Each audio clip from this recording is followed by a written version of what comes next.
Welcome back to Riff. How are you, Ben? I'm well, thank you. How are you? Really good.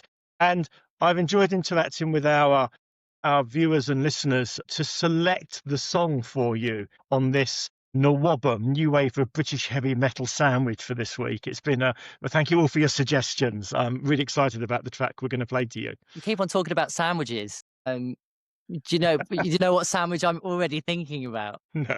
It's from a film. Of course, shit sandwich. Two-word review. Because I've got it. I'm not just going to change the camera. There it is. There we Spinal go. Tap Shark Sandwich is there in my studio. Perfect. There you go. So you're not allowed to tell me what I'm listening to, are you? No, and I don't want you to see it when the medium appears, when I press play. So in a second, I'm going to get you to cover up your head. So you're just going to have to go on Riff. Luckily, I've prepared a microfiber blindfold for you. Okay. So when we go. Do you want to go straight in, or is there any context? This is another new wave of British heavy metal track. It's exactly contemporaneous to the two we've just listened to. So the Iron Maiden songs we've been listening to on Iron Maiden, and then the phenomenal 747 Strangers in the Night by Saxon as last week. So this is another new wave of British heavy metal band. You know them, but I don't think you're going to get it from this song. Okay, interesting. Right. We'll blindfold up. Right, I can't see the screen now. Okay, you set? Yeah, I'm set. Interesting. Okay. Tell us what you make of the riff first, because it's a classic. I'm going to tell you what I make of the riff. No. That sounds much more akin to a Maiden tune than the other non-Maiden song that we listened to. No. Oh, it's 2 minutes to midnight, isn't it? That's where that kind of rhythm comes from. I want to pause you for a second there, because it's actually played in E, not in A. So it's right.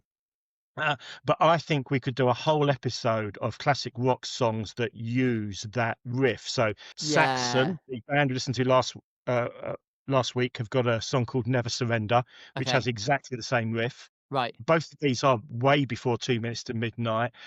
Stand Up and Shout by Dio also uses that riff. And I actually think someone on YouTube has collected like a dozen classic rock and heavy rock songs that use that structure. Right. Interesting. I mean, so you see this across lots of music, and there's lots of people who have spotted these things. Like in jazz music, there's the lick. Have you come across the lick? No. Right, so the lick is this is a bit of jazz language that people have. I can't believe any jazzers watching this are going to think I'm memeing this podcast so much right now. But that lick has come across all. I can't believe I just did that. All over the place, and someone's edited it all together on YouTube because it's using exactly that same thing. I don't think this is plagiarism. I think this is inspiration, because obviously, like, we build a whole new composition around these ideas, right? Yeah, and it's about shared language. Yeah, we know this absolutely. Wild Rock song.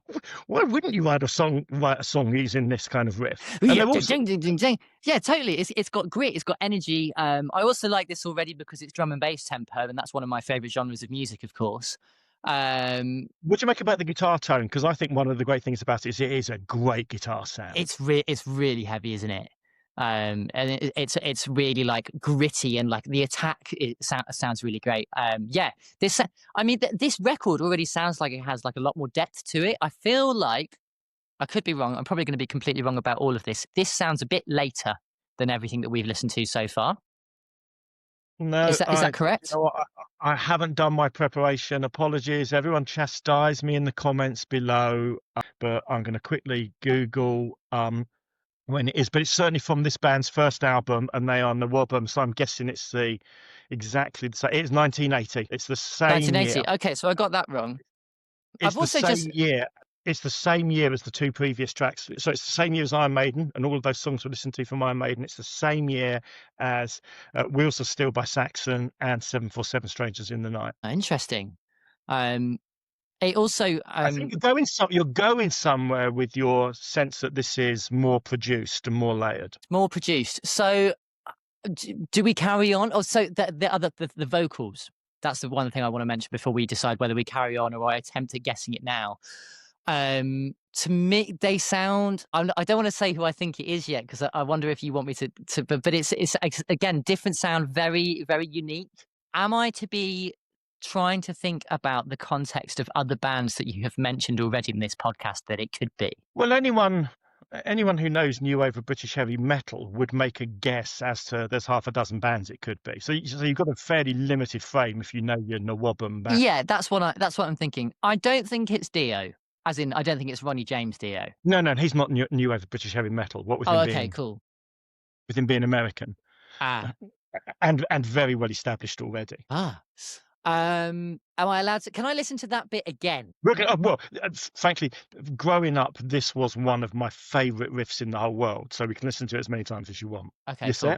Yes, please. Okay, I think I'm ready to make a guess. Go for it. I think this is Black Sabbath. No, they're not new wave of British heavy metal. I'm going to blow your mind. But is it not Ozzy Osbourne singing? No. It sounds like the vocal quality is really similar to that.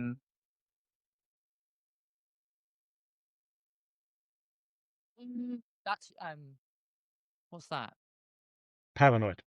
One. That's what it sounds like, both in guitar tone and in So Ozzy is classic rock. Is before this, right? Yeah, when this is now classic rock. To pick up on the point you made last week about the historical lens, and this band would have been hugely inspired by Black Sabbath, as were all the bands in this period. I'm going to tell you because you're never going to get it. Okay, well the last one I can think of is and the only one that the band left in my mind is Black Sabbath. Sorry, is Def Leppard. It is in fact Def Leppard. Come on the night train, and no, on the through. I can't even read. It looks like a train. The album cover looks like a train. On through the night. I like the fact Def Leppard's first album. Is it?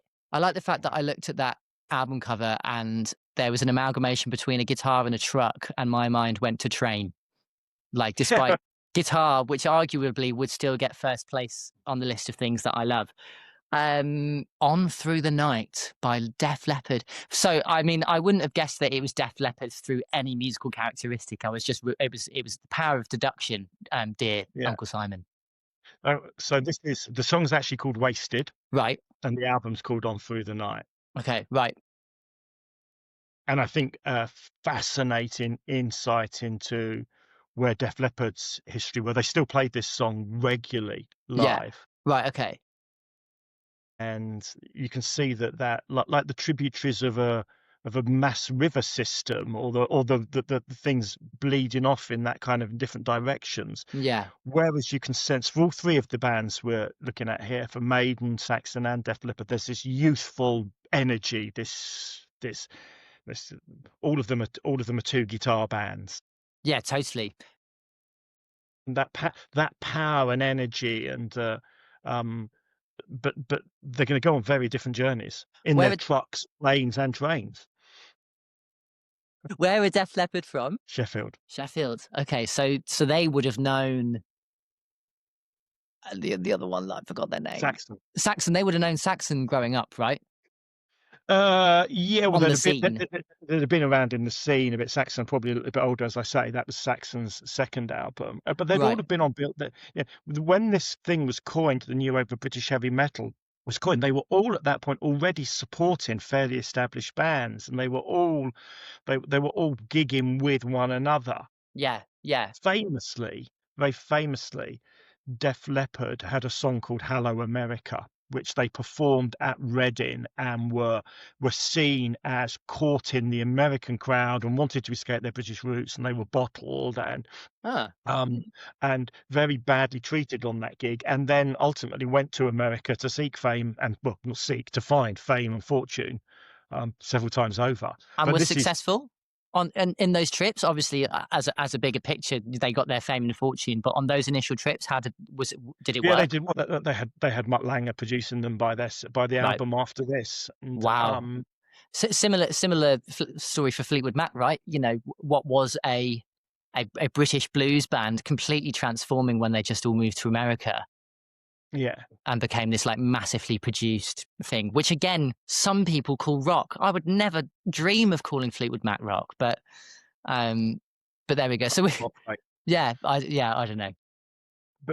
But I think what we're going to start to get here now, you know who it is, I'm thinking about it. You're going to get that 2 guitar attack. You're going to Yeah. get that real aggression and tightness of playing. You're going to get the Thin Lizzy vibes in that 2 guitar. Yeah, definitely. And obviously, our drummer has two arms at this point. He does indeed have. This is well, two albums before, 3 albums before the accident. Right. Okay. Wow. Remarkable. Okay. Should we dive in? Run it again. Run it again. Now that I know.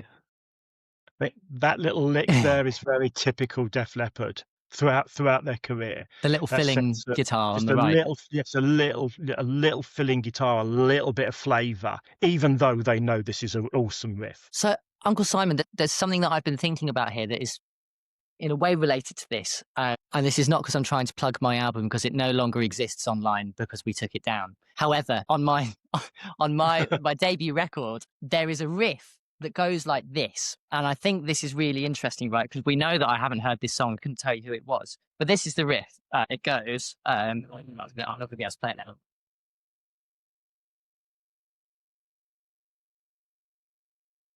Which is the same rhythm, right? Yeah. It's completely coming from the same thing. And I find that really funny that, like, obviously, definitely wasn't plagiarism because I've never heard this before. But I think it's remarkable that I've got there, right? I wasn't writing this thinking like, oh, this is a brand new thing. I was obviously just especially. I was trying to be heavy metal and rock and on my jazz album, which is probably why I didn't do so well in college. But I was thinking about lots of different pieces of music there. And it's funny that, like, there's this puzzle of how we've got from this record all the way to me writing something having never heard this before. What do you think about that? Well, I think that you've got a broad musical education, and you know what that little meme is of that open string plus the progressing chords. Yeah. What's always interests me about it is, I think it's actually, I mean, I can play it and I won't because it just sounds messy. I actually think it's quite difficult to execute this well. Because it's not quite for the non-guitarists amongst you. You're trying to slightly dampen the strings, so you get that it's very rhythmic and percussive. But you don't want them ringing out. But they also do ring out. Yeah, in parts, right? Let's carry on. Let's see what else we get. I'm going to come back to the bit. I think what's really interesting here is the chorus is just a big shouted word. Yeah, wasted. Like that. But you also get the diddle. Yeah. So again, this antithesis thing of like the or call and response or juxtaposition, whatever you want to call it. There's a call and an answer. There's a statement and an answer, and I think like that's what guitars are amazing for. Is that you can always just put a kind of thing in between. So I'm assuming they're talking about being intoxicated. Yes. Is that good? Very good topic to discuss when you're a rock and roll star. Yes, I see what you mean now about that riff. There is the mutedness, and then every now and then one of those notes jumps out, right? Which is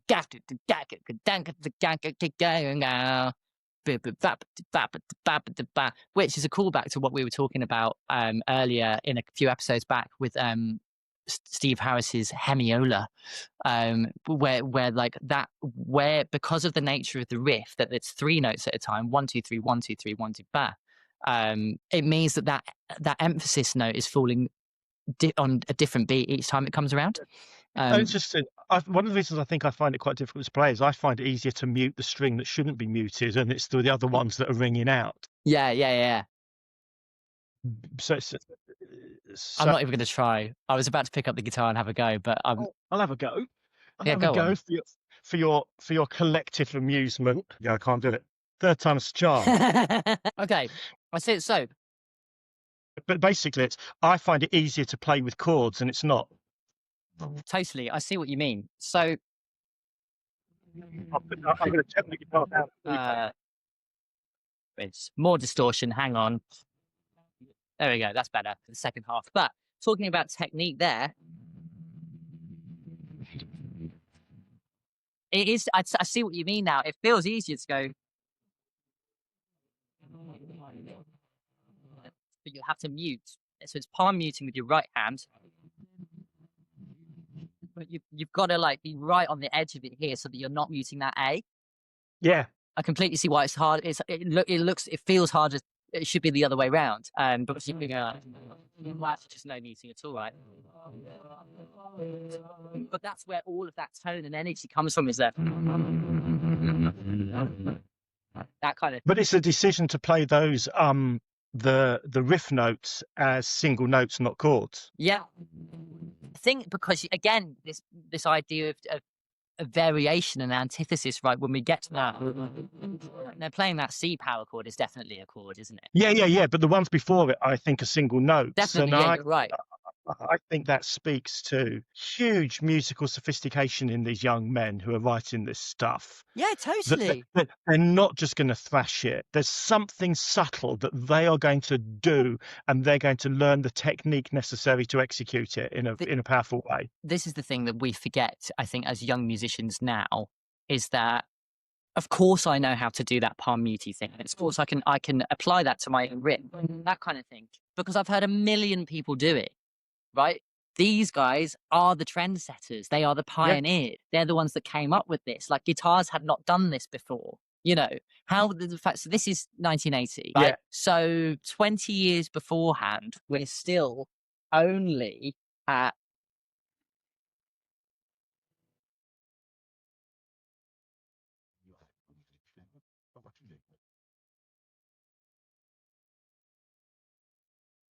and I think it's really interesting you play it because Def Leppard's musical frame of reference is in some ways broader than many of the other bands. I mean, they loved Bowie, they loved T-Rex, they loved Motley Crue, they loved more of that glam sound as well. And it's really I think something else is going to happen in the how many episodes we've done now, 5, 6, 7. Is that something I don't think we've heard one of what we're about to hear before. So I'm going to go back a tiny bit, and we're going to go. Am I right? That's the first middle eight we've heard. Oh, I mean, I wouldn't even have heard that as a middle eight, really. But yeah, I guess that's also because it's my first listen. Interesting. Yeah. Is it not a middle eight? If definitely adheres to song form much more than anything else we've listened to on this podcast so far. Until I've heard the whole song, I'm not sure what I'd be able to call, like whether I would call it a middle eight. I guess it is a middle section. It's bridging us to somewhere else. Yeah, totally. That was really interesting. There's I mean, again, we're like retrofitting all of these terms onto something that they weren't thinking about. We need a middle eight now. They were just thinking about what's best this composition. And I think that is a big problem about modern songwriting and modern songwriting education is you must have a middle eight. What on earth would you do otherwise? You know, like we have to conform to these things because that's what we've taught. I mean, Bart chorales, you know, you can't have parallel fifths. Of course you can. I'll argue with any music teacher on that in the comments below. And show you many examples of where Bach did it. No, that's fine. My point being is that they weren't thinking about that, right? They weren't thinking about but yeah, compositionally, you're right. This is something that we haven't heard before. The fact that they're slightly pulling back in the tempo, there's that foreboding, like foreshadowing, but it is foreboding as well. Shadowing of what's to come. They've like pulled back ever so slightly on the tempo so that we can get that ding ding ding ding ding ding. It's almost a gallop as well. Which is a gallop. Yeah, exactly. That was why I got excited when I started doing my air drumming. Well, let's go back and just so that you know this leads straight into the solo. Okay, so shall we go into that? Well, I thought we'll go back and play the middle, whatever it is, again. Totally, and then lead into the solo because I'm excited. Slightly slower. Wow, that was a lot. So that solo, I like it. Oh, really? Yeah, I enjoyed that. There was a lot of like high squealy, cool stuff. What I was getting the sense that you're less enjoying it, or enjoying it less is how they say it in English. I love this song, and I love Pete Willis and Steve Clark as guitarists. And I forgot that Steve Clark is in Def Leppard, of course. Yeah, that's the name of my dad. With an E for the listeners. Oh, right, so they can't spell it properly. I've just always thought that this was a piece of youthful and that actually if they were writing this now, they wouldn't try and play the solo over the riff. I think trying to play the solo over the riff forces them, they don't quite know what to do with it. Right. I don't think it's a really happy riff to play a solo over. I don't mean I don't mean happy as in the riff's joyful. I mean, I don't think the riff suits a solo. It's a very personal opinion, and I think if they'd made a kind of a decision which they might make now, which is to just put a related chord progression under it that they could solo over, they might have ended up with something that was just a bit better. But which is what Iron Maiden do so well. You've all just heard me play the guitar. What the hell have I got to say about this? No, but I think you understand it intimately, and that's why your opinion is important. I think you're right. In my head, if Iron Maiden had written that song, because they got it so right, all of the what you call the middle eight section, the slight pullback in tempo, all of the weird sound effects, pulling up. I'd do the Iron Maiden like when we did it. I think the riff is too much for the solo, and I think part of why I know that is that when it comes back to just the clean riff we had at the intro, it just feels so satisfying. Yeah, I really enjoyed that bit when we're coming back to that again. Was it even in this episode that we've talked about the big and the small? No, that wasn't. No, but we talked about that last week for Strangers in the Night. Was big and small. But that idea, it's massive. Too massive for those very accomplished, amazing virtuoso guitarists to solo over, in Uncle Simon's opinion. Too small. Again, it's back to that. We're sucking it all into that riff. I think so. First of all, that your observation there didn't resonate with me as much. It didn't jump out to me that they couldn't handle it. I think you're right. Like now that you've mentioned it, compositionally, I don't think it's competence. I think it is composition. Yeah. Totally.